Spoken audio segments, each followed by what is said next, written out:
presyo ng petrolyo.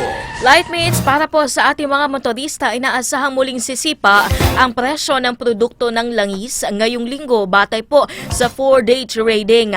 Sa abiso ng Department of Energy o DOE, pagtatansya ng mga industry source maglalaro sa 95 centavos hanggang piso at 40 centavos ang dagdag sa bawat litro ng gasolina.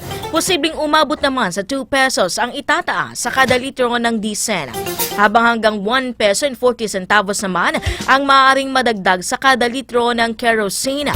Bunsod ang pagtaas ng presyo ng kasunduan ng US at China na bawasan ng taripa sa mga inaangkat na produkto sa loob ng 70 araw at pagpataw ng US ang sanksyon na parusa sa mahigit 20 kumpanyang kasali sa oil trade ng Iran. Inaasahan naman ang pagbagal ng supply ng langis ngayong taon ayon po sa OPEC kasunod ng mababang capital spending dahil sa pagbaba ng presyo ng mineral.